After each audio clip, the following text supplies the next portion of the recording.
ನಮಸ್ಕಾರ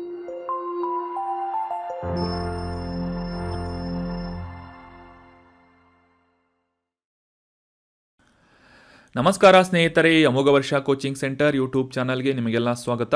ಇವತ್ತಿನ ಪ್ರಮುಖವಾದಂತಹ ಕರೆಂಟ್ ಅಫೇರ್ಸ್ ಟಾಪಿಕ್ಗಳನ್ನು ಡಿಸ್ಕಸ್ ಮಾಡೋಣ. ಕಳೆದ ಕೆಲವು ದಿನಗಳಲ್ಲಿ ಡಿಸ್ಕಸ್ ಮಾಡದೆ ಮಿಸ್ ಆದಂತಹ ಇಂಪಾರ್ಟೆಂಟ್ ಆರ್ಟಿಕಲ್ಗಳನ್ನು ಕೂಡ ಇನ್ಕ್ಲೂಡ್ ಮಾಡಲಾಗಿದೆ. ಸೊ ಹೀಗಾಗಿ ಯಾವುದೇ ರೀತಿಯಾಗಿ ವಿಡಿಯೋವನ್ನು ಸ್ಕಿಪ್ ಮಾಡದೆ ಸಂಪೂರ್ಣವಾದಂತಹ ವಿಡಿಯೋವನ್ನು ನೋಡಿ.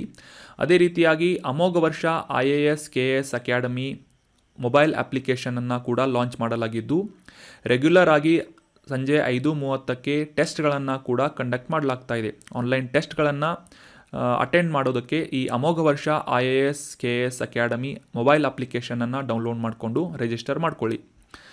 ಸೊ ಇನ್ನು ಇವತ್ತಿನ ಡಿಸ್ಕಷನ್, ಕಳೆದ ಸೆಷನ್ನಲ್ಲಿ ಕೇಳಲಾದಂತಹ ಪ್ರಶ್ನೆಯ ಸರಿಯಾದ ಉತ್ತರ ಏನು ಅಂತ ಮೊದಲು ತಿಳಿದುಕೊಳ್ಳೋಣ.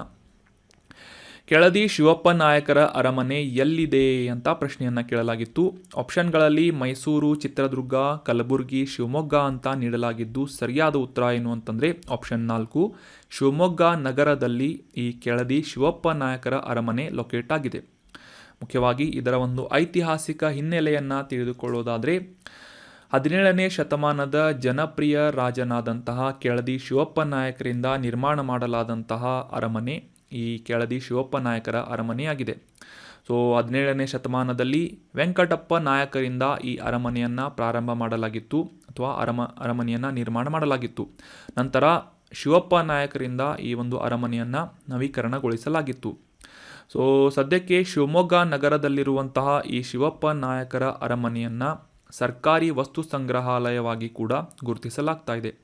ಮುಖ್ಯವಾಗಿ ಈ ಪ್ರವಾಸೋದ್ಯಮದ ಉತ್ತೇಜನ ಪ್ರೋತ್ಸಾಹವನ್ನು ಮಾಡುವಂತಹ ನಿಟ್ಟಿನಲ್ಲಿ ಈ ಶಿವಮೊಗ್ಗದ ಸ್ಮಾರ್ಟ್ ಸಿಟಿ ಯೋಜನೆಯ ಅಡಿಯಲ್ಲಿ ಶಿವಪ್ಪ ನಾಯಕರ ಅರಮನೆಯನ್ನು ಇನ್ನಷ್ಟು ಅಭಿವೃದ್ಧಿಗೊಳಿಸಲಾಗುವುದು ಅಂತ ರೀಸೆಂಟಾಗಿ ಈ ಒಂದು ಶಿವಪ್ಪ ನಾಯಕರ ಅರಮನೆ ನ್ಯೂಸ್ನಲ್ಲಿ ಬಂದಿತ್ತು.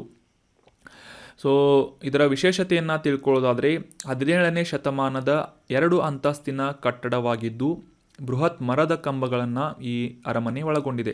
ಕಮಾನಿನ ಫಲಕಗಳು ಮತ್ತು ದರ್ಬಾರ್ ಹಾಲ್ಗಳನ್ನು ಕೂಡ ಒಳಗೊಂಡಂತಹ ವಿಶೇಷವಾದಂತಹ ಅಲಂಕಾರಿಕ ಮತ್ತು ಪ್ರವಾಸೋದ್ಯಮದ ಒಂದು ಉತ್ತೇಜನವನ್ನು ನೀಡುವಂತಹ ಒಂದು ಆಕರ್ಷಕ ಅರಮನೆ ಶಿವಪ್ಪ ನಾಯಕರ ಅರಮನೆ ಶಿವಮೊಗ್ಗದಲ್ಲಿ ಲೊಕೇಟ್ ಆಗಿದೆ.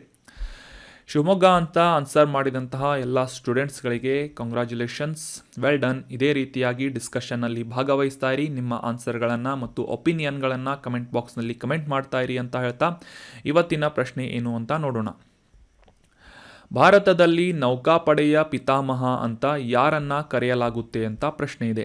ಆಪ್ಷನ್ಗಳಲ್ಲಿ ರಾಣಾ ಪ್ರತಾಪ್ ಸಿಂಹ, ಆಪ್ಷನ್ 2 ಶಿವಾಜಿ ಮಹಾರಾಜ್, ಆಪ್ಷನ್ 3 ರಾಜೇಂದ್ರ ಚೋಳ ಅಥವಾ ಆಪ್ಷನ್ 4 ಟಿಪ್ಪು ಸುಲ್ತಾನ್ ಅಂತ ನೀಡಲಾಗಿದೆ. ಸೊ ನಿಮ್ಮ ಉತ್ತರಗಳನ್ನು ಕಮೆಂಟ್ ಬಾಕ್ಸ್ನಲ್ಲಿ ಕಮೆಂಟ್ ಮಾಡಬೇಕು. ಭಾರತದ ನೌಕಾಪಡೆಯ ಪಿತಾಮಹ ಅಂತ ಯಾರನ್ನು ಕರೆಯಲಾಗುತ್ತೆ ಅಂತ ಕಮೆಂಟ್ ಬಾಕ್ಸ್ನಲ್ಲಿ ಕಮೆಂಟ್ ಮಾಡಿ. ಮುಂದಿನ ಸೆಷನ್ನಲ್ಲಿ ಇದರ ಸರಿಯಾದ ಉತ್ತರವನ್ನು ಮತ್ತು ಡೀಟೇಲ್ ಮಾಹಿತಿಯನ್ನು ಕೂಡ ತಿಳಿದುಕೊಳ್ಳೋಣ. ಇವತ್ತಿನ ಮೊದಲನೇ ಆರ್ಟಿಕಲ್ನಲ್ಲಿ ಪ್ರಧಾನಮಂತ್ರಿ ಜನ್ ಆರೋಗ್ಯ ಯೋಜನೆ ಕುರಿತಾದಂತಹ ಡೀಟೇಲ್ ಆದಂತಹ ಮಾಹಿತಿಯನ್ನು ಡಿಸ್ಕಸ್ ಮಾಡೋಣ. ಭಾರತದ ಆಯುಷ್ಮಾನ್ ಭಾರತ್ ಅನ್ನುವ ಈ ಒಂದು ಅಂಬ್ರೆಲಾ ಯೋಜನೆಯ ಅಡಿಯಲ್ಲಿ ಅದರ ಭಾಗವಾಗಿ ಈ PM ಜನ್ ಆರೋಗ್ಯ ಯೋಜನೆ ಕೂಡ ಒಂದಾಗಿದೆ. ಸೊ ಈ ಯೋಜನೆಯ ಅಡಿಯಲ್ಲಿ ಭಾರತದ ಈ ನಾಗರಿಕರಿಗೆ, ಅಂದರೆ ಈ ಹೆಲ್ತ್ ಕಾರ್ಡನ್ನು ಹೊಂದಿದಂತಹ ನಾಗರಿಕರಿಗೆ ಖಾಸಗಿ ಆಸ್ಪತ್ರೆಗಳಲ್ಲಿ ಟೈಅಪ್ ಮಾಡಿಕೊಂಡಂತಹ ಆಸ್ಪತ್ರೆಗಳಲ್ಲಿ ಉಚಿತವಾದಂತಹ ಚಿಕಿತ್ಸೆಗಳನ್ನು ನೀಡಲಾಗುತ್ತೆ. ಸೊ ಈ ಟೈಅಪ್ ಮಾಡಿಕೊಳ್ಳಲಾದಂತಹ ಅಥವಾ ಎಂಪ್ಯಾನೆಲ್ ಮಾಡಿಕೊಳ್ಳಲಾದಂತಹ 1/3 ಭಾಗದಷ್ಟು ಆಸ್ಪತ್ರೆಗಳು ಸದ್ಯಕ್ಕೆ ನಿಷ್ಕ್ರಿಯವಾಗಿವೆ ಅಂತ ಅಧಿಕೃತವಾದಂತಹ ಅಂಕಿಅಂಶದ ಮೂಲಕ ತಿಳಿಸಲಾಗ್ತಾ ಇದೆ. ಜಾಗತಿಕವಾಗಿ ವಿಶ್ವದ ಅತಿ ದೊಡ್ಡ ಆರೋಗ್ಯ ವಿಮಾ ಯೋಜನೆಯಾದಂತಹ ಪ್ರಧಾನಮಂತ್ರಿ ಜನ್ ಆರೋಗ್ಯ ಯೋಜನೆಗೆ ಈ ಒಂದು ವಿಷಯ ಸಾಕಷ್ಟು ಆತಂಕಕಾರಿಯಾಗಿದೆ ಅಂತ ನಾವು ಅಂಡರ್ಸ್ಟ್ಯಾಂಡ್ ಮಾಡ್ಕೋಬೋದು. ಮುಖ್ಯವಾಗಿ ಈ ಸಾರ್ವಜನಿಕ ಆರೋಗ್ಯ ರಕ್ಷಣೆಯ ಕುರಿತಾದಂತಹ ಒಂದು ವಿಷಯಕ್ಕೆ ಸಂಬಂಧಪಟ್ಟಂತೆ ಸಾಕಷ್ಟು ಆತಂಕಕಾರಿಯಾದಂತಹ ವಿಷಯ ಈ ಒಂದು ಕಾಂಟೆಕ್ಸ್ಟ್ ಆಗಿದೆ ಅಂತ ನಾವು ಅಂಡರ್ಸ್ಟ್ಯಾಂಡ್ ಮಾಡ್ಕೋಬೋದಾಗಿದೆ. 2018ರಿಂದ ಭಾರತದಲ್ಲಿ ಸುಮಾರು 27,000 ಖಾಸಗಿ ಆಸ್ಪತ್ರೆಗಳೊಂದಿಗೆ ಟೈಅಪ್ ಮಾಡಿಕೊಳ್ಳಲಾಗಿದ್ದು, ಅದರಲ್ಲಿ 18,783 ಆಸ್ಪತ್ರೆಗಳು ಮಾತ್ರ ಸಕ್ರಿಯವಾಗಿವೆ ಅಂತ ಈ ಒಂದು ಅಂಕಿಅಂಶಗಳನ್ನು ಪಬ್ಲಿಷ್ ಮಾಡಲಾಗಿದೆ. ಅಂದರೆ 1/3 ಭಾಗದಷ್ಟು, ಅಂದರೆ ಸುಮಾರು 9,000ದಷ್ಟು ಆಸ್ಪತ್ರೆಗಳು ಈ ಟೈಅಪ್ ಆ, ಆಗಿದ್ದಂತಹ ಆಸ್ಪತ್ರೆಗಳು ನಿಷ್ಕ್ರಿಯವಾಗಿವೆ ಅಂತ ನಾವು ಈ ಒಂದು ಕಾಂಟೆಕ್ಸ್ಟನ್ನು ಅರ್ಥ ಮಾಡ್ಕೋಬೋದಾಗಿದೆ. ಅಂದರೆ ಈ ಹೆಲ್ತ್ ಕಾರ್ಡನ್ನು ತೆಗೆದುಕೊಂಡು ಈ 9,000 ಆಸ್ಪತ್ರೆಗಳಿಗೆ ಹೋಗುವಂತಹ ರೋಗಿಗಳಿಗೆ ಯಾವುದೇ ರೀತಿಯಾಗಿ ಉಚಿತವಾದಂತಹ ಚಿಕಿತ್ಸೆಗಳನ್ನು ನೀಡಲಾಗ್ತಾ ಇಲ್ಲ ಅಂತ ಈ ಒಂದು ಆತಂಕಕಾರಿಯಾದಂತಹ ಮಾಹಿತಿಯನ್ನು ಪಬ್ಲಿಷ್ ಮಾಡಲಾಗಿದೆ. ಸೊ ಹೀಗಾಗಿ ಈ ಒಂದು ಪ್ರಧಾನಮಂತ್ರಿ ಜನ್ ಆರೋಗ್ಯ ಯೋಜನೆ ನ್ಯೂಸ್ನಲ್ಲಿರುವುದರಿಂದ ಇದಕ್ಕೆ ಸಂಬಂಧಪಟ್ಟಂತಹ ಕೆಲವೊಂದಿಷ್ಟು ಪ್ರಮುಖ ಇಂಪಾರ್ಟೆಂಟ್ ಮಾಹಿತಿಗಳನ್ನು ಡಿಸ್ಕಸ್ ಮಾಡೋಣ. ಮುಖ್ಯವಾಗಿ ಭಾರತದಾದ್ಯಂತ 50 ಕೋಟಿ ಫಲಾನುಭವಿಗಳಿಗೆ ಪ್ರತಿ ಕುಟುಂಬಕ್ಕೆ ಸುಮಾರು 5 ಲಕ್ಷ ಆರೋಗ್ಯ ವಿಮಾ ರಕ್ಷಣೆಯನ್ನು ಒದಗಿಸುವಂತಹ ಒಂದು ಯೋಜನೆ ಪ್ರಧಾನಮಂತ್ರಿ ಜನ್ ಆರೋಗ್ಯ ಯೋಜನೆಯಾಗಿದೆ. ಸೆಪ್ಟೆಂಬರ್ 2018ರಲ್ಲಿ ಈ ಒಂದು ಯೋಜನೆಯನ್ನು ಜಾರಿಗೊಳಿಸಲಾಗಿತ್ತು. ಅಷ್ಟೇ ಅಲ್ಲದೆ 2023ರ ಕೇಂದ್ರ ಬಜೆಟ್ನಲ್ಲಿ 7,200 ಕೋಟಿ ರೂಪಾಯಿಗಳ ಒಂದು ಕಾಂಟ್ರಿಬ್ಯೂಷನನ್ನು ಕೂಡ ಅಥವಾ ಅಲೋಕೇಶನನ್ನು ಕೂಡ ಈ ಪ್ರಧಾನಮಂತ್ರಿ ಜನ್ ಆರೋಗ್ಯ ಯೋಜನೆಯ ಒಂದು ಅಲೋಕೇಶನನ್ನು ಮಾಡಲಾಗಿದೆ. ಅಂದರೆ 7,200 ಕೋಟಿ ರೂಪಾಯಿಗಳಷ್ಟು ಸರ್ಕಾರ ಈ ಒಂದು ಯೋಜನೆಗೆ ರಿಸರ್ವ್ ಆಗಿ ಇಟ್ಟಿದೆ. ಭಾರತದ ಈ ರಾಷ್ಟ್ರೀಯ ಆರೋಗ್ಯ ರಕ್ಷಣಾ ಯೋಜನೆ ಅಂದರೆ ಇದಕ್ಕಿಂತ ಮುಂಚೆ ಇದ್ದಂತಹ ನ್ಯಾಷನಲ್ ಹೆಲ್ತ್ ಪ್ರೊಟೆಕ್ಷನ್ ಸ್ಕೀಮ್ನ ಬದಲಾಯಿಸಿ ಈ ಪ್ರಧಾನಮಂತ್ರಿ ಜನ್ ಆರೋಗ್ಯ ಯೋಜನೆಯನ್ನು 2018ರಲ್ಲಿ ಜಾರಿಗೊಳಿಸಲಾಗಿತ್ತು. ಇದು ವಿಶ್ವದ ಅತಿ ದೊಡ್ಡ ಆರೋಗ್ಯ ವಿಮಾ ಭರವಸೆಯ ಯೋಜನೆಯಾಗಿ ಕೂಡ ಗುರುತಿಸಿಕೊಳ್ತಾ ಇದೆ. ವೆರಿ ಇಂಪಾರ್ಟೆಂಟ್, ಪ್ರಧಾನಮಂತ್ರಿ ಜನ್ ಆರೋಗ್ಯ ಯೋಜನೆ. ಇದರ ಅಡಿಯಲ್ಲಿ ಈ ಖಾಸಗಿ ಆಸ್ಪತ್ರೆಗಳೊಂದಿಗೆ ಟೈಅಪ್ ಮಾಡಿಕೊಳ್ಳುವುದರ ಮೂಲಕ ಒಂದು ಚಿಕಿತ್ಸೆಯನ್ನು ಮುಖ್ಯವಾಗಿ ಈ ಸೆಕೆಂಡರಿ ಮತ್ತು ಟೆರ್ಷಿಯರಿ ರೂಪದಲ್ಲಿರುವಂತಹ ಚಿಕಿತ್ಸೆಯನ್ನು ಅಥವಾ ಈ ಒಂದು ಟ್ರೀಟ್ಮೆಂಟನ್ನು ಈ ಹೆಲ್ತ್ ಕಾರ್ಡನ್ನು ಹೊಂದಿದಂತಹ ರೋಗಿಗಳಿಗೆ ನೀಡಲಾಗ್ತಾ ಇದೆ. ಈ ಫಲಾನುಭವಿಗಳಿಗೆ ಈ ಆರೋಗ್ಯ ಸೇವೆಗಳನ್ನು ಒದಗಿಸುವಂತಹ ನಿಟ್ಟಿನಲ್ಲಿ ಯಾವುದೇ ರೀತಿಯಾಗಿ ನಗದು ರಹಿತವಾದಂತಹ ಪ್ರವೇಶವನ್ನು ಆಕ್ಸೆಸ್ಸನ್ನು ಮಾಡಿಕೊಡಲಾಗ್ತಾ ಇದ್ದು ಈ ಖಾಸಗಿ ಆಸ್ಪತ್ರೆಗಳಲ್ಲೂ ಕೂಡ ಈ ಒಂದು ಚಿಕಿತ್ಸೆ ಒದಗಿಸುವಂತಹ ಒಂದು ಯೋಜನೆ ಪ್ರಧಾನಮಂತ್ರಿ ಜನ್ ಆರೋಗ್ಯ ಯೋಜನೆಯಾಗಿದೆ. ಕುಟುಂಬದ ಗಾತ್ರ, ವಯಸ್ಸು, ಲಿಂಗ ಯಾವುದೇ ರೀತಿಯಾದಂತಹ ನಿರ್ಬಂಧವಿಲ್ಲದೆ ಪ್ರತಿ ಕುಟುಂಬಕ್ಕೆ 5 ಲಕ್ಷ ರೂಪಾಯಿಗಳ ಆರೋಗ್ಯ ವಿಮಾ ರಕ್ಷಣೆಯನ್ನು ಒದಗಿಸುವಂತಹ ಯೋಜನೆ ಪ್ರಧಾನಮಂತ್ರಿ ಜನ್ ಆರೋಗ್ಯ ಯೋಜನೆಯಾಗಿದೆ. ರಾಷ್ಟ್ರೀಯ ಆರೋಗ್ಯ ಪ್ರಾಧಿಕಾರ ಅಥವಾ ನ್ಯಾಷನಲ್ ಹೆಲ್ತ್ ಅಥಾರಿಟಿಯಿಂದ ಈ ಒಂದು ಯೋಜನೆಯನ್ನು ಅನುಷ್ಠಾನಗೊಳಿಸಲಾಗ್ತಾ ಇದೆ. So that was about detailed information of PM Jan ಆರೋಗ್ಯ ಯೋಜನೆ. 2018ರಲ್ಲಿ ಇದನ್ನು ಜಾರಿಗೊಳಿಸಲಾಗಿತ್ತು, ನೆನ್ಪಿಟ್ಕೊಳ್ಳಿ. ಇನ್ನು ಮುಂದಿನ ಆರ್ಟಿಕಲ್ ಮಕ್ಕಳ ಹಕ್ಕುಗಳ ರಕ್ಷಣಾ ಆಯೋಗ, ರಾಷ್ಟ್ರೀಯ ಆಯೋಗದ ಕುರಿತಾದಂತಹ ಡೀಟೇಲ್ ಆಗಿದೆ. National commission for protection of child rights ಅಂತ NCPCR ಅಂತ ನಾವು ಅಂಡರ್ಸ್ಟ್ಯಾಂಡ್ ಮಾಡ್ಕೋಬೋದಾಗಿದೆ.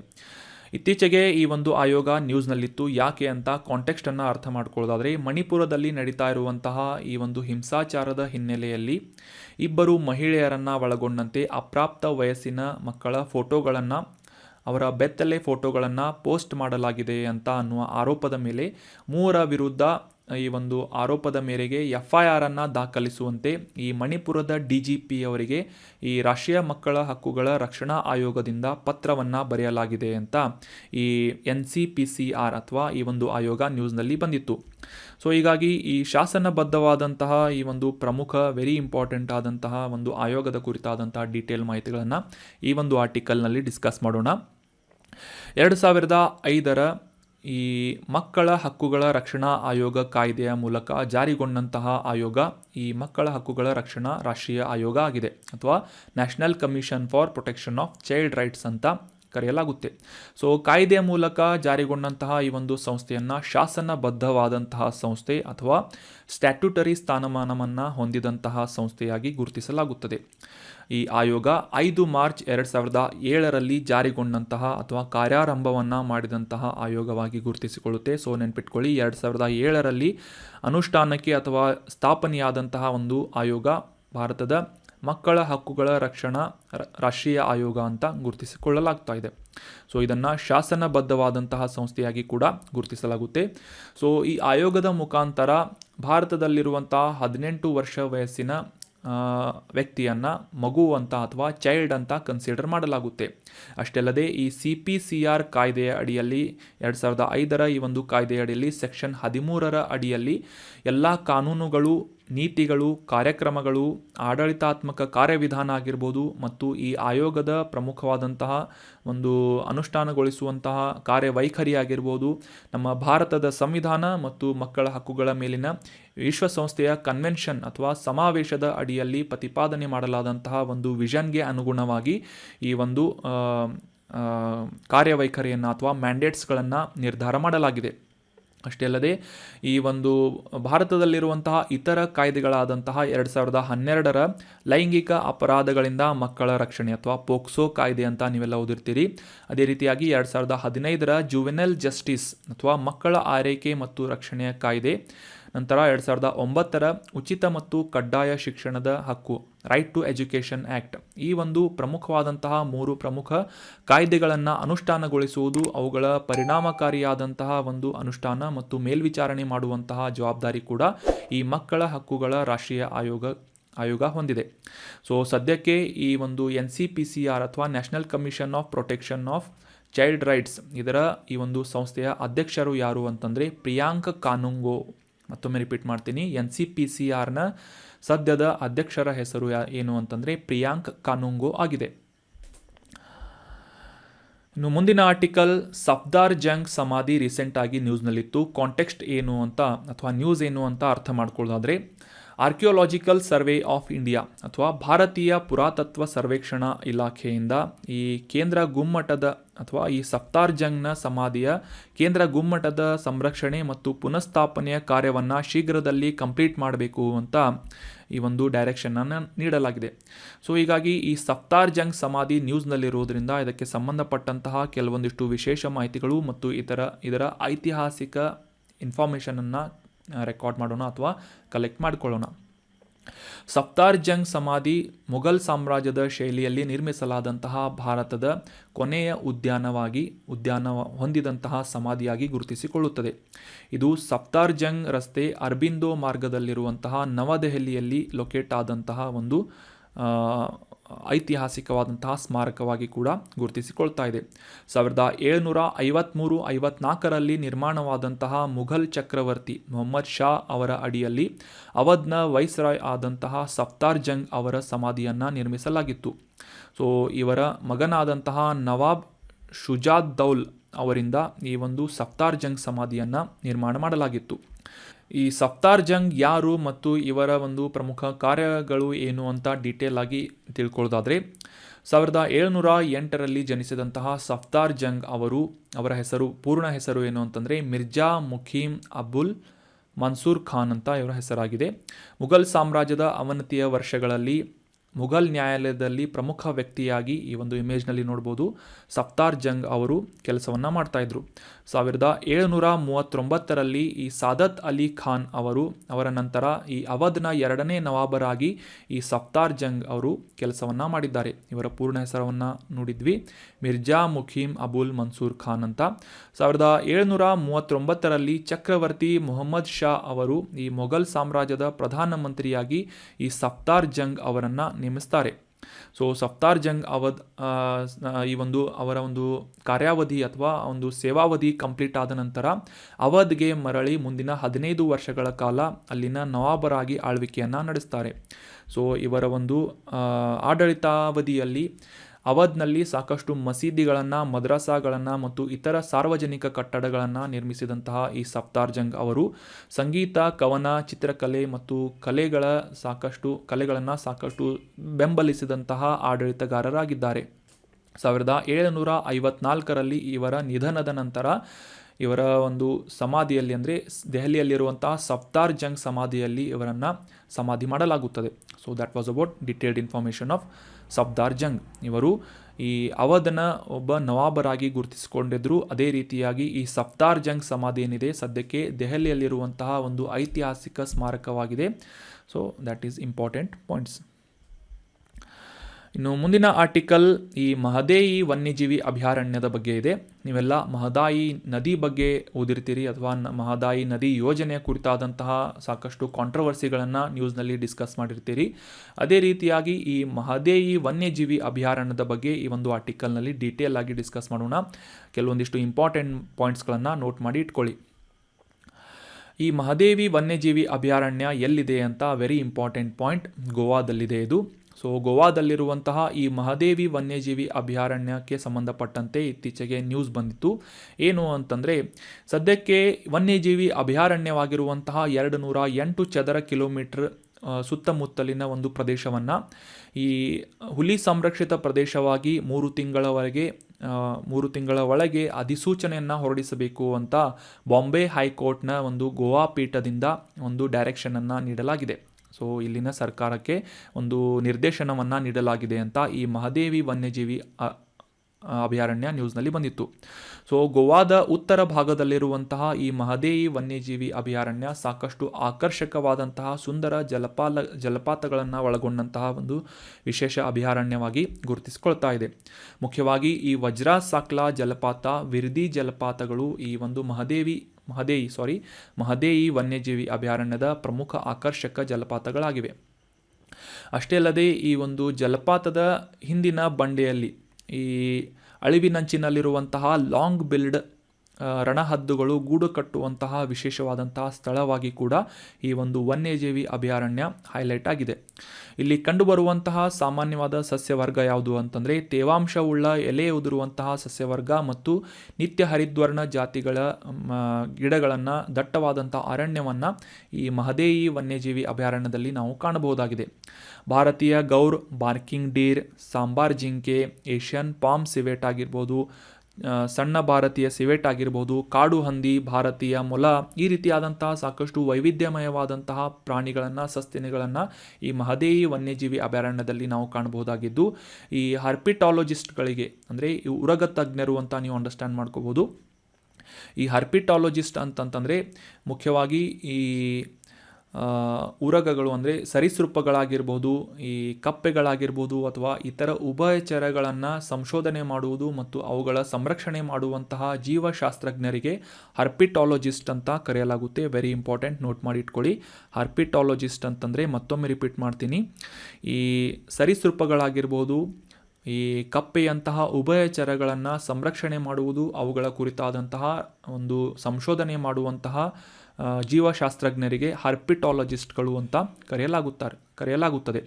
ಸೊ ಮಹದೇಯಿ ವನ್ಯಜೀವಿ ಅಭಯಾರಣ್ಯದಲ್ಲಿ ಹರ್ಪಿಟಾಲಜಿಸ್ಟ್ಗಳಿಗೆ ಸಾಕಷ್ಟು ದೊಡ್ಡ ಆಕರ್ಷಣೆಯಾಗಿ ಮುಖ್ಯವಾಗಿ ಇಲ್ಲಿ ಕಂಡುಬರುವಂತಹ ಅತಿ ದೊಡ್ಡ 4 ರೀತಿಯ ಹಾವುಗಳು ಅಂದರೆ ಭಾರತೀಯ ಕ್ರೈಟ್ ಆಗಿರ್ಬೋದು, ರಸೆಲ್ಸ್ ವೈಪರ್ ಆಗಿರ್ಬೋದು, ಸಾಸ್ಕೇಡ್ ವೈಪರ್ ಆಗಿರ್ಬೋದು, ಸ್ಪೆಕ್ಟಿಕಲ್ ಕೋಬ್ರಾ ಆಗಿರ್ಬೋದು, ಈ ರೀತಿಯಾದಂತಹ 4 ಪ್ರಮುಖ ರೀತಿಯ ಮತ್ತು ಇತರ ಭಾರತೀಯ ವಿಷಪೂರಿತ ಹಾವುಗಳನ್ನು ಒಳಗೊಂಡಂತಹ ಪ್ರದೇಶ ಮಹದೇಯಿ ವನ್ಯಜೀವಿ ಅಭಯಾರಣ್ಯ ಆಗಿದೆ. ಸೊ ಮುಂದಿನ 3 ತಿಂಗಳ ಒಳಗೆ ಈ ಒಂದು ಪ್ರದೇಶವನ್ನು ಹುಲಿ ಸಂರಕ್ಷಿತ ಪ್ರದೇಶ ಅಥವಾ ಟೈಗರ್ ರಿಸರ್ವ್ ಅಂತ ಘೋಷಣೆ ಮಾಡಬೇಕು ಅಂತ ಗೋವಾ ಪೀಠದಿಂದ ಅಥವಾ ನ್ಯಾಯಾಲಯದಿಂದ ಒಂದು ನಿರ್ದೇಶನವನ್ನು ನೀಡಲಾಗಿದೆ ಅಂತ ಈ ಮಹದೇಯಿ ವನ್ಯಜೀವಿ ಅಭಯಾರಣ್ಯ ನ್ಯೂಸ್ನಲ್ಲಿ ಬಂದಿತ್ತು. ಸೊ ಇದು ಗೋವಾದಲ್ಲಿದೆ ಅನ್ನೋದು ವೆರಿ ಇಂಪಾರ್ಟೆಂಟ್ ಪಾಯಿಂಟ್ ಆಗಿದೆ, ನೋಟ್ ಮಾಡಿ ಇಟ್ಕೊಳ್ಳಿ. ಇನ್ನು ಮುಂದಿನ ಆರ್ಟಿಕಲ್ ಪ್ರಧಾನಮಂತ್ರಿ ಫಸಲ್ ಬಿಮಾ ಯೋಜನೆಯ ಕುರಿತಾದಂತಹ ಮಾಹಿತಿಯಾಗಿದೆ. ಇತ್ತೀಚೆಗೆ ಈ ಒಂದು ಪ್ರಧಾನಮಂತ್ರಿ ಫಸಲ್ ಬಿಮಾ ಯೋಜನೆಯ ಕುರಿತಾದಂತಹ ವಿಶೇಷ ಮಾಹಿತಿ ಅಥವಾ ಅಂಕಿಅಂಶಗಳನ್ನು ಪಬ್ಲಿಷ್ ಮಾಡಲಾಗಿತ್ತು. ಕೇಂದ್ರ ರೈತರ ಕಲ್ಯಾಣ ಸಚಿವಾಲಯದಿಂದ ಈ ಅಂಕಿಅಂಶಗಳನ್ನು ಪಬ್ಲಿಷ್ ಮಾಡಲಾಗಿದ್ದು, ಮುಖ್ಯವಾಗಿ ಈ ಬಿಮಾ ಯೋಜನೆಯ ಅಡಿಯಲ್ಲಿ ಕ್ಲೇಮ್ ಮಾಡುವಂತಹ ಅಥವಾ ಕ್ಲೇಮ್ ಪಾವತಿಗಳು ದಿನದಿಂದ ದಿನ ಅಥವಾ ವರ್ಷದಿಂದ ವರ್ಷಕ್ಕೆ ಕಡಿಮೆಯಾಗ್ತಾ ಇವೆ. ಅದೇ ರೀತಿಯಾಗಿ ಈ ರೈತರಿಂದ ತುಂಬುವಂತಹ ಅಥವಾ ಭರಿಸಲಾಗುವಂತಹ ಈ ಕೃಷಿ ವಿಮಾ ಪ್ರೀಮಿಯಂ ಹೆಚ್ಚಾಗ್ತಾ ಇದೆ ಅಂತ ರೆಕಾರ್ಡ್ ಮಾಡಲಾಗಿದೆ. ಸೊ ಹೀಗಾಗಿ ಈ ಪ್ರಧಾನಮಂತ್ರಿ ಫಸಲ್ ಬಿಮಾ ಯೋಜನೆಯ ಕುರಿತಾದಂತಹ ಡೀಟೇಲ್ ಆದಂತಹ ಮಾಹಿತಿಯನ್ನು ಈ ಒಂದು ಆರ್ಟಿಕಲ್ನಲ್ಲಿ ಡಿಸ್ಕಸ್ ಮಾಡೋಣ. 2016ರಲ್ಲಿ ಈ ಒಂದು ಫಸಲ್ ಬಿಮಾ ಯೋಜನೆ, ಪ್ರಧಾನಮಂತ್ರಿ ಫಸಲ್ ಬಿಮಾ ಯೋಜನೆಯನ್ನು ಜಾರಿಗೊಳಿಸಲಾಗಿತ್ತು. ಮುಖ್ಯವಾಗಿ ರೈತರಿಗೆ ಈ ಎಲ್ಲ ಇಳುವರಿ ವಿಮಾ ಯೋಜನೆಯನ್ನು ಬದಲಾಯಿಸಿ ಈ ಒಂದು 2016ರ PM ಫಸಲ್ ಬಿಮಾ ಯೋಜನೆಯನ್ನು ಜಾರಿಗೊಳಿಸಲಾಗಿತ್ತು. ಕೇಂದ್ರ ಕೃಷಿ ಸಚಿವಾಲಯದ ಅಡಿಯಲ್ಲಿ ಈ ಕೃಷಿ ಸಹಕಾರ ಮತ್ತು ರೈತರ ಕಲ್ಯಾಣ ಇಲಾಖೆಯಿಂದ ಎಂಪ್ಯಾನೆಲ್ ಮಾಡಿಕೊಳ್ಳಲಾದಂತಹ ಮತ್ತು ಸಾಮಾನ್ಯ ವಿಮಾ ಕಂಪನಿಗಳೊಂದಿಗೆ ಕಾರ್ಯನಿರ್ವಹಿಸುವಂತಹ ಒಂದು ಯೋಜನೆ ಈ ಪ್ರಧಾನಮಂತ್ರಿ ಫಸಲ್ ಬಿಮಾ ಯೋಜನೆಯಾಗಿ ಗುರುತಿಸಿಕೊಳ್ತಾ ಇದೆ. ಇದರ ಮುಖ್ಯ ಗುರಿ ಏನು ಅಂತಂದರೆ, ಈ ಭಾರತದಲ್ಲಿನ ರೈತರಿಗೆ ಆಗುವಂತಹ ಎಲ್ಲ ಅನಿರೀಕ್ಷಿತ ನೈಸರ್ಗಿಕ ಅಪಾಯಗಳಾಗಿರ್ಬೋದು, ರೈತರ ಬೆಳೆಗಳಿಗೆ ಸಮಗ್ರ ಅಪಾಯದ ರಕ್ಷಣೆಯನ್ನು ಖಚಿತಪಡಿಸಿಕೊಳ್ಳುವುದು ಮತ್ತು ಕೈಗೆಟುಕುವಂತಹ ಬೆಲೆಯಲ್ಲಿ ಬೆಳೆ ವಿಮೆಗಳನ್ನು ಒದಗಿಸುವಂತಹ ನಿಟ್ಟಿನಲ್ಲಿ ಮತ್ತು ಈ ಕೃಷಿಯನ್ನು ಈ ಒಂದು ಕೃಷಿಯ ಒಂದು ಸೈಕಲ್ ಏನಿರುತ್ತೆ ಅಥವಾ ಕೃಷಿ ಚಕ್ರ ಏನಿರುತ್ತೆ ಇದನ್ನು ಕಂಟಿನ್ಯೂಯಸ್ ಆಗಿ ಇಟ್ಟುಕೊಳ್ಳುವಂತಹ ಒಂದು ಉದ್ದೇಶದಿಂದ ಪ್ರಧಾನಮಂತ್ರಿ ಫಸಲ್ ಬಿಮಾ ಯೋಜನೆಯನ್ನು 2016ರಲ್ಲಿ ಲಾಂಚ್ ಮಾಡಲಾಗಿತ್ತು. ಮುಖ್ಯವಾಗಿ ಇದರಲ್ಲಿ ಕನ್ಸಿಡರ್ ಮಾಡಿಕೊಳ್ಳುವಂತಹ ವಿಷಯ ಏನು ಅಂತಂದರೆ, ಈ ಕ್ರಾಪ್ ಸೈಕಲ್ ಅಥವಾ ಬೆಳೆ ಚಕ್ರಕ್ಕೆ ಸಂಬಂಧಪಟ್ಟಂತೆ ಈ ಬಿತ್ತನೆಯ ಪೂರ್ವದ ಸಂದರ್ಭ ಆಗಿರ್ಬೋದು, ಈ ಸುಗ್ಗಿಯ ನಂತರದ ಹಾನಿಗಳಾಗಿರ್ಬೋದು ಅಥವಾ ಮಧ್ಯಕಾಲೀನ ಪ್ರತಿಕೂಲ ಪರಿಣಾಮಗಳಿಂದಾಗಿ ಹಾನಿಗಳನ್ನು ಎದುರಿಸಬೇಕಾದಂಥ ಒಂದು ಸಂದರ್ಭಗಳಾಗಿರ್ಬೋದು, ಈ ಎಲ್ಲ ರೀತಿಯ ಒಂದು ಅನಿರೀಕ್ಷಿತವಾದಂತಹ ಅಪಾಯಗಳನ್ನು ಕೂಡ ಕವರೇಜ್ ಮಾಡಿಕೊಡುವಂತಹ ಅಥವಾ ವಿಮಾ ಒದಗಿಸುವಂತಹ ಒಂದು ಯೋಜನೆ ಪ್ರಧಾನಮಂತ್ರಿ ಫಸಲ್ ಬಿಮಾ ಯೋಜನೆಯಾಗಿ ಗುರುತಿಸಿಕೊಳ್ಳುತ್ತೆ. ಇದರಲ್ಲಿ ವಿಶೇಷವಾಗಿ ಗಮನಿಸಬೇಕಾದಂತಹ ಅಂಶ ಏನು ಅಂತಂದರೆ, ಈ ಬೆಳೆ ಬೆಳೆದು ನಂತರ ಸುಗ್ಗಿ ಮಾಡಿದಂತಹ ಸಂದರ್ಭದಲ್ಲಿ ರೈತರಿಗೆ ಹಾನಿಯಾದಂತಹ ಸಂದರ್ಭದಲ್ಲೂ ಕೂಡ ಆ ಒಂದು ಹಾನಿಯನ್ನು ಕೂಡ ಭರಿಸಲಾಗುವಂತಹ ಒಂದು ವಿಶೇಷ ಪ್ರಾವಧಾನವನ್ನು ಈ ಪ್ರಧಾನಮಂತ್ರಿ ಫಸಲ್ ಬಿಮಾ ಯೋಜನೆಯಲ್ಲಿ ಇನ್ಕ್ಲೂಡ್ ಮಾಡಲಾಗಿದೆ. ಅಂದರೆ ಈ ಸುಗ್ಗಿ ಮಾಡಿದಂತಹ ಸಂದರ್ಭದಲ್ಲಿ ಆ ರಾಶಿ ಮಾಡಿದಂತಹ ದವಸ ಧಾನ್ಯ ಆಗಿರ್ಬೋದು, ಪದಾರ್ಥ ಆಗಿರ್ಬೋದು, ಅವುಗಳು ಹಾನಿಗೊಳಗಾದರೆ, ಯಾವುದೇ ಒಂದು ಕಾರಣಕ್ಕಾಗಿ ಹಾನಿಗೊಳಗಾದರೆ ಈ ಒಂದು ಪ್ರಧಾನಮಂತ್ರಿ ಫಸಲ್ ಬಿಮಾ ಯೋಜನೆಯ ಅಡಿಯಲ್ಲಿ ವಿಮೆಯನ್ನು ಒದಗಿಸಲಾಗುತ್ತದೆ.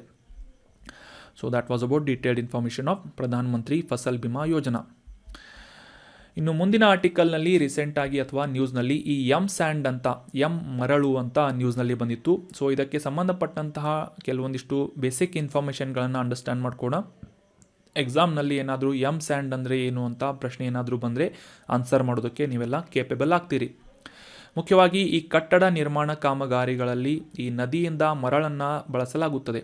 ಸೊ ನಿರಂತರವಾಗಿ ಈ ನದಿಯಿಂದ ಮರಳನ್ನು ತೆಗೆದು ಮರಳುಗಾರಿಕೆಯನ್ನು ಮಾಡುವುದರಿಂದ ಈ ಮರಳಿನ ಲಭ್ಯತೆ ಏನಾಗುತ್ತೆ, ವಿರಳವಾಗುತ್ತದೆ. ಅಷ್ಟೇ ಅಲ್ಲದೆ ಈ ಒಂದು ಪರಿಸರಕ್ಕೂ ಕೂಡ ಸಾಕಷ್ಟು ಹಾನಿಯನ್ನು ಈ ಒಂದು ಮರಳಿನ ಗಣಿಗಾರಿಕೆ ಅಥವಾ ಈ ಸ್ಯಾಂಡ್ ಮೈನಿಂಗ್ ಅಂತ ಏನು ಕರಿತೇವೆ ಇದು ಪರಿಣಾಮವನ್ನು ಬೀರ್ತಾ ಇದೆ.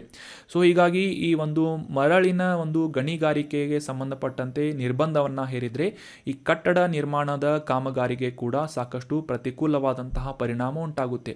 ಸೊ ಈ ಎರಡೂ ಕಾನ್ಫ್ಲಿಕ್ಟ್ಗಳಲ್ಲಿ ಅಥವಾ ಈ ದ್ವಂದ್ವಗಳಲ್ಲಿ ಒಂದು ಸೊಲ್ಯೂಷನನ್ನು, ಪರಿಹಾರವನ್ನು ಸೂಚಿಸುವಂತಹ ಒಂದು ಸಂಶೋಧನೆ ಈ ಸ್ಯಾಂಡ್ನ ಸಂಶೋಧನೆಯಾಗಿದೆ. ಸ್ಯಾಂಡ್ ಅಂತಂದರೆ ಮ್ಯಾನ್ಯುಫ್ಯಾಕ್ಚರ್ಡ್ ಸ್ಯಾಂಡ್ ಅಂತ ಗುರುತಿಸಿಕೊಳ್ಳಲಾಗುತ್ತೆ. ಮುಖ್ಯವಾಗಿ ಈ ಬಂಡೆಗಳಾಗಿರ್ಬೋದು, ಅದರಲ್ಲೂ ಮುಖ್ಯವಾಗಿ ಈ ಗ್ರಾನೈಟ್ಗಳನ್ನು ಸೂಕ್ತ ರೀತಿಯಲ್ಲಿ ಪುಡಿ ಮಾಡುವುದರ ಮೂಲಕ ಸ್ವಚ್ಛಗೊಳಿಸಿ ಈ ಸ್ಯಾಂಡನ್ನು ನಿರ್ಮಾಣ ಮಾಡಲಾಗುತ್ತೆ. ಈ ಒಂದು ಇಮೇಜ್ನಲ್ಲಿ ಕಾಣಬಹುದಾದಂತಹ ಬೂದು ಬಣ್ಣದ ಈ ಬಂಡೆಗಳನ್ನು ಕೊರೆದು ಅವುಗಳನ್ನು ಪುಡಿ ಮಾಡಿ ಒಂದು ನಿಯಮಿತವಾದಂತಹ ಪುಡಿಯನ್ನು ರೂಪಿಸಿ ಈ ಮರಳನ್ನು ರೂಪಿಸಲಾಗುತ್ತೆ. ಬೂದು ಬಣ್ಣದ ಮರಳು, ಇದನ್ನು ಸ್ಯಾಂಡ್ ಅಥವಾ ಮ್ಯಾನ್ಯುಫ್ಯಾಕ್ಚರ್ಡ್ ಸ್ಯಾಂಡ್ ಅಂತ ಕರೆಯಲಾಗುತ್ತೆ. ಸೊ ಇದರಿಂದ ಸಾಕಷ್ಟು ರೀತಿಯಾದಂತಹ ಅನುಕೂಲಗಳಿದ್ದು ಅದರಲ್ಲಿ ಮುಖ್ಯವಾಗಿ ಕಾಸ್ಟ್ ಎಫೆಕ್ಟಿವ್ ಆದಂತಹ ಅನುಕೂಲವನ್ನು ಇದು ನೀಡುತ್ತೆ. ಕಾಸ್ಟ್ ಎಫೆಕ್ಟಿವ್ ಅಂತಂದರೆ ವೆಚ್ಚ ಪರಿಣಾಮಕಾರಿತ್ವ ಅಂತಂದರೆ ಈಗ ಸದ್ಯಕ್ಕೆ ನೈಸರ್ಗಿಕವಾಗಿ ಪಡಿತಾ ಇರುವಂತಹ ಮರಳಿಗೆ ಕಂಪೇರ್ ಮಾಡಿದರೆ ಈ ಒಂದು ಸ್ಯಾಂಡ್ನ ವೆಚ್ಚ ಸಾಕಷ್ಟು ಕಡಿಮೆಯಾಗಿರುತ್ತೆ. ಸೊ ಅಷ್ಟೇ ಅಲ್ಲದೆ ಈ ಒಂದು ಮರಳನ್ನು ಮಷೀನ್ಗಳಿಂದ ಈ ಒಂದು ಬಂಡೆಗಳನ್ನು ಕೊರೆದು ಅವುಗಳನ್ನು ಕ್ರಷ್ ಮಾಡಿ ರೂಪಿಸುವುದರಿಂದ ಏಕರೂಪವಾದಂತಹ ಅಥವಾ ಒಂದು ಯೂನಿಫಾರ್ಮ್ ಆದಂತಹ ಕಣಗಳನ್ನು, ಮರಳಿನ ಕಣಗಳ ಗಾತ್ರವನ್ನು, ಆಕಾರವನ್ನು ಪಡೆಯುವುದು ಕೂಡ ಸಾಧ್ಯವಾಗುತ್ತದೆ. ಇದರಿಂದ ನಿರ್ಮಾಣ ಕಾರ್ಯಗಳಿಗೆ ಸಾಕಷ್ಟು ಉತ್ತಮವಾದಂತಹ ಒಂದು ರಿಸಲ್ಟ್ಗಳು ದೊರೆಯುತ್ತವೆ. ಅಷ್ಟೇ ಅಲ್ಲದೆ ಈ ಪರಿಸರದ ಒಂದು ಸಾಕಷ್ಟು ಹಾನಿಗಳನ್ನು ಕೂಡ ಈ ಒಂದು ಸ್ಯಾಂಡ್ ಉಪಯೋಗಿಸುವುದರಿಂದ ಮಾಡಬಹುದಾಗಿದ್ದು ಈ ಮರಳುಗಾರಿಕೆಯನ್ನು, ನೈಸರ್ಗಿಕ ಮರಳುಗಾರಿಕೆಯನ್ನು, ಮರಳು ಗಣಿಗಾರಿಕೆಯನ್ನು, ಅದರ ಅಗತ್ಯತೆಯನ್ನು ಕಡಿಮೆ ಮಾಡುವುದರ ಮೂಲಕ ಪರಿಸರದ ಮೇಲೆ ಆಗುವಂತಹ ಋಣಾತ್ಮಕವಾದಂತಹ ಪರಿಣಾಮಗಳನ್ನು ಕೂಡ ಈ ಸ್ಯಾಂಡ್ ಬಳಕೆಯಿಂದ ಕಡಿಮೆ ಮಾಡಬಹುದಾಗಿದೆ. So that was about brief information of sand, manufactured sand. So ಇವತ್ತು ಡಿಸ್ಕಸ್ ಮಾಡಲಾದಂತಹ ಎಲ್ಲ ಆರ್ಟಿಕಲ್ಸ್ಗಳನ್ನು ಮತ್ತೊಮ್ಮೆ ಈ ಸ್ಟೇಟ್ಮೆಂಟ್ಗಳ ಟ್ರೂ ಫಾಲ್ಸ್ ಅಥವಾ ಸರಿ ತಪ್ಪುಗಳನ್ನು ಗುರುತಿಸುವುದರ ಮೂಲಕ ರಿವೈಸ್ ಮಾಡೋಕ್ಕೆ ಪ್ರಯತ್ನ ಪಡೋಣ. ಮೊದಲನೇ ಸ್ಟೇಟ್ಮೆಂಟ್, ಈ ಆರೋಗ್ಯ ವಿಮೆಯನ್ನು ಒದಗಿಸಲು ಪ್ರಧಾನಮಂತ್ರಿ ಜನ್ ಆರೋಗ್ಯ ಯೋಜನೆ ಅಥವಾ PMJY ಅನ್ನುವ ಯೋಜನೆಯನ್ನು ಸೆಪ್ಟೆಂಬರ್ 2020ರಲ್ಲಿ ಪ್ರಾರಂಭ ಮಾಡಲಾಯಿತು ಅಂತ ಸ್ಟೇಟ್ಮೆಂಟ್ ಇದೆ. ಸೊ 2020 ಅಂತಂದರೆ ನಿಮಗೆಲ್ಲ ಈ ಕೋವಿಡನ ಹಿನ್ನೆಲೆಯಲ್ಲಿ ಇದನ್ನು ಜಾರಿಗೊಳಿಸಲಾಗಿರ್ಬೋದು ಅಂತ ಒಂದು ಡೌಟ್ ಬರುತ್ತೆ. ಆದರೆ ಸರಿಯಾದ ಉತ್ತರವನ್ನು ತಿಳ್ಕೊಳ್ಳಿ. 2018ನೇ ಇಸವಿಯಲ್ಲಿ ಈ ಆರೋಗ್ಯ ವಿಮೆಯನ್ನು ಒದಗಿಸುವಂತಹ ಪ್ರಧಾನಮಂತ್ರಿ ಜೈ ಅಥವಾ PM-JAY ಅನ್ನುವ ಯೋಜನೆಯನ್ನು ಜಾರಿಗೊಳಿಸಲಾಗಿತ್ತು. ಸೊ ಈ ಸ್ಟೇಟ್ಮೆಂಟ್ ಏನಾಗುತ್ತೆ, ತಪ್ಪಾಗುತ್ತೆ, ಫಾಲ್ಸ್ ಅಂತ ಆಗುತ್ತೆ. ಅಂದರೆ 2020 ಅಲ್ಲ, 2018ರಲ್ಲಿ ಇದನ್ನು ಜಾರಿಗೊಳಿಸಲಾಗಿತ್ತು. ನಂತರ ಎರಡನೇ ಸ್ಟೇಟ್ಮೆಂಟ್ ಏನು ಅಂತಂದರೆ, national commission for protection of child rights, ಈ ಮಕ್ಕಳ ಹಕ್ಕುಗಳನ್ನು ರಕ್ಷಣೆ ಮಾಡುವಂತಹ ರಾಷ್ಟ್ರೀಯ ಆಯೋಗವನ್ನು ಭಾರತದ ಸಂವಿಧಾನಕ ಸಂಸ್ಥೆ ಅಂತ ಗುರುತಿಸಲಾಗುತ್ತೆ ಅಂತ ಇದೆ. ಸೊ ಈ ಸ್ಟೇಟ್ಮೆಂಟ್ ಕೂಡ ತಪ್ಪಾಗುತ್ತೆ, ಫಾಲ್ಸ್ ಆಗುತ್ತೆ. ಯಾಕಂತಂದರೆ ಆಲ್ರೆಡಿ ನಾವು ಡಿಸ್ಕಸ್ ಮಾಡಿದ್ವಿ, 2005ರಲ್ಲಿ ಜಾರಿಗೊಳಿಸಲಾದಂತಹ ಈ NCPCR ಆ್ಯಕ್ಟ್, ನಂತರ 2007ರಲ್ಲಿ ಜಾರಿಗೊಂಡಂತಹ ಅಸ್ತಿತ್ವಕ್ಕೆ ಬಂದಂತಹ ಶಾಸನಬದ್ಧವಾದಂತಹ ಸಂಸ್ಥೆಯಾಗಿದೆ. ಅಂದರೆ ಕಾಯ್ದೆಯ ಮೂಲಕ ಜಾರಿಗೊಳಿಸಲಾದಂತಹ ಸಂಸ್ಥೆಗಳನ್ನು ಶಾಸನಬದ್ಧವಾದಂತಹ ಸಂಸ್ಥೆಗಳು ಅಂತ ಕರೆಯಲಾಗುತ್ತೆ. ಸೊ ಇದು ಸಂವಿಧಾನಿಕ ಸಂಸ್ಥೆ ಅಲ್ಲ. ಸೊ ಹೀಗಾಗಿ ಎರಡನೇ ಸ್ಟೇಟ್ಮೆಂಟ್ ಕೂಡ ರಾಂಗ್ ಆಗುತ್ತೆ, ಫಾಲ್ಸ್ ಆಗುತ್ತೆ. ಮೂರನೇ ಸ್ಟೇಟ್ಮೆಂಟ್ ಏನು ಅಂತಂದರೆ, ಈ ಸಫ್ದರ್ಜಂಗ್ ಸಮಾಧಿ ಮುಘಲ್ ಸಾಮ್ರಾಜ್ಯದ ಶೈಲಿಯಲ್ಲಿ ನಿರ್ಮಿಸಲಾದಂತಹ ಕೊನೆಯ ಉದ್ಯಾನ ಸಮಾಧಿಯಾಗಿದೆ ಅಂತ ಇದೆ. ಸೊ ಈ ಸ್ಟೇಟ್ಮೆಂಟ್ ಏನಾಗುತ್ತೆ, ಸರಿಯಾಗುತ್ತೆ. ಸಫ್ದರ್ಜಂಗ್ ಅನ್ನುವ ಈ ಒಂದು ಮುಘಲ್ ಸಾಮ್ರಾಜ್ಯಕ್ಕೆ ಸಂಬಂಧಪಟ್ಟಂತಹ ಆಡಳಿತಗಾರನ ಸಮಾಧಿ ಹೊಂದಿರುವಂತಹ ದೆಹಲಿಯ ಈ ಒಂದು ಸಮಾಧಿ ಮುಘಲ್ ಸಾಮ್ರಾಜ್ಯದ ಶೈಲಿಯಲ್ಲಿ ನಿರ್ಮಿಸಲಾದಂತಹ ಕೊನೆಯ ಉದ್ಯಾನವನ್ನು ಹೊಂದಿದಂತಹ ಸಮಾಧಿಯಾಗಿದೆ ಅಂತ ಈ ಒಂದು ಆರ್ಟಿಕಲ್ನಲ್ಲಿ ನಾವು ಡಿಸ್ಕಸ್ ಮಾಡಿದ್ವಿ. ಮುಘಲ್ ಸಾಮ್ರಾಜ್ಯದ ಶೈಲಿಯಲ್ಲಿ ನಿರ್ಮಿಸಲಾದಂತಹ ಕೊನೆಯ ಉದ್ಯಾನದ ಸಮಾಧಿಯಾಗಿದೆ. ಈ ಒಂದು ಇಮೇಜನ್ನು ನೋಡ್ಬೋದು. ಸೊ ಸರಿಯಾದಂತಹ ಸ್ಟೇಟ್ಮೆಂಟ್. ಮುಂದಿನ ಸ್ಟೇಟ್ಮೆಂಟ್, ಈ ಮಹದೇಯಿ ವನ್ಯಜೀವಿ ಅಭಯಾರಣ್ಯ ಕರ್ನಾಟಕದಲ್ಲಿದೆ ಅಂತ ಸ್ಟೇಟ್ಮೆಂಟ್ ಇದೆ. ಸೊ ಈ ಸ್ಟೇಟ್ಮೆಂಟ್ ಫಾಲ್ಸ್ ಆಗುತ್ತೆ. ಯಾಕಂದರೆ ನೀವೆಲ್ಲ ಈ ಕರ್ನಾಟಕದ ಬೆಳಗಾವಿ ಜಿಲ್ಲೆಯಲ್ಲಿ ಮಹದಾಯಿ ನದಿ ಹುಟ್ಟುವುದರಿಂದ ಈ ಮಹದೇಯಿ ವನ್ಯಜೀವಿ ಅಭಯಾರಣ್ಯ ಕೂಡ ಅಲ್ಲೇ ಇದೆ ಅಂತ ನೀವು ಡೌಟ್ ಅಥವಾ ಒಂದು ಕನ್ಫ್ಯೂಸ್ ಮಾಡ್ಕೋಬೋದು. ಸೊ ಇದು ತಪ್ಪಾದಂತಹ ಸ್ಟೇಟ್ಮೆಂಟ್ ಆಗಿದೆ. ಆಲ್ರೆಡಿ ಡಿಸ್ಕಸ್ ಮಾಡಿದ ಹಾಗೆ ಈ ಮಹದೇಯಿ ವನ್ಯಜೀವಿ ಅಭಯಾರಣ್ಯ ಗೋವಾ ರಾಜ್ಯದಲ್ಲಿ ಲೊಕೇಟ್ ಆದಂತಹ ಒಂದು ಸುರಕ್ಷಿತ ಸಂರಕ್ಷಿತ ಪ್ರದೇಶವಾಗಿದೆ. ಮುಂದಿನ ಸ್ಟೇಟ್ಮೆಂಟ್, ಈ ಪ್ರಧಾನಮಂತ್ರಿ ಫಸಲ್ ಬಿಮಾ ಯೋಜನೆಯನ್ನು 2016ರಲ್ಲಿ ಪ್ರಾರಂಭಿಸಲಾಯಿತು ಅಂತ ಇದೆ. ಸೊ ಈ ಸ್ಟೇಟ್ಮೆಂಟ್ ಕೂಡ ಸರಿಯಾಗುತ್ತೆ, ಟ್ರೂ ಆಗುತ್ತೆ. ಇದು ಸರಿಯಾದಂಥ ಸ್ಟೇಟ್ಮೆಂಟ್ ಆಗಿದೆ. 2016ರಲ್ಲಿ ಭಾರತದಲ್ಲಿ ಜಾರಿಯಾದಂತಹ ರೈತ ಮತ್ತು ಕೃಷಿಗೆ ಸಂಬಂಧಪಟ್ಟಂತಹ ಇತರ ಯೋಜನೆಗಳನ್ನು, ವಿಮಾ ಯೋಜನೆಗಳನ್ನು ಬದಲಾಯಿಸಿ ಈ ಪ್ರಧಾನಮಂತ್ರಿ ಫಸಲ್ ಬಿಮಾ ಯೋಜನೆ ಅನ್ನುವ ವಿಮಾ ಯೋಜನೆಯನ್ನು ಜಾರಿಗೊಳಿಸಲಾಗಿತ್ತು. ಸೊ ಸರಿಯಾದಂಥ ಸ್ಟೇಟ್ಮೆಂಟ್ ಆಗಿದೆ. ಇನ್ನು ಮುಂದಿನ ಸ್ಟೇಟ್ಮೆಂಟ್, ಈ ಸ್ಯಾಂಡ್ನ ವಿಸ್ತೃತ ರೂಪ ಮಷೀನ್ಡ್ ಸ್ಯಾಂಡ್ ಅಂತ ಇದೆ. ಸೊ ಈ ಸ್ಟೇಟ್ಮೆಂಟ್ ಫಾಲ್ಸ್ ಆಗುತ್ತೆ. ಯಾಕಂದರೆ ನಾವು ಕೊನೆಯ ಆರ್ಟಿಕಲ್ನಲ್ಲಿ ಡೀಟೇಲ್ ಆಗಿ ಡಿಸ್ಕಸ್ ಮಾಡಿದ್ವಿ. ಸೊ ಈ ಸ್ಯಾಂಡ್ ಅಂತಂದರೆ ಮ್ಯಾನ್ಯುಫ್ಯಾಕ್ಚರ್ಡ್ ಸ್ಯಾಂಡ್ ಅಂತ. ಇದನ್ನು ಮುಖ್ಯವಾಗಿ ಬಂಡೆಗಳನ್ನು, ಅದರಲ್ಲೂ ಈ ಗ್ರ್ಯಾನೈಟನ್ನು ಪುಡಿ ಮಾಡಿ ಮಷಿನ್ಗಳಿಂದ ಪುಡಿ ಮಾಡಿ ಮ್ಯಾನ್ಯುಫ್ಯಾಕ್ಚರ್ ಮಾಡಲಾದಂತಹ ಸ್ಯಾಂಡ್, ಮರಳು ಸ್ಯಾಂಡ್ ಅಂತ ಗುರುತಿಸಿಕೊಳ್ಳುತ್ತದೆ. ಸೊ ಇದರ ಪ್ರಮುಖವಾದಂತಹ ಉಪಯೋಗಗಳನ್ನು, ಅಡ್ವಾಂಟೇಜಸ್ಗಳನ್ನು ಕೂಡ ನಾವು ಡೀಟೇಲ್ ಆಗಿ ಅಂಡರ್ಸ್ಟ್ಯಾಂಡ್ ಮಾಡ್ಕೊಂಡ್ವಿ. So that was all about today's discussion. ಈ ಕಂಟೆಂಟನ್ನು ನಿಮ್ಮ ಎಲ್ಲ ಫ್ರೆಂಡ್ಸ್ಗಳ ಜೊತೆ ಶೇರ್ ಮಾಡಿ. Thank you so much for joining the discussion. Have a nice day.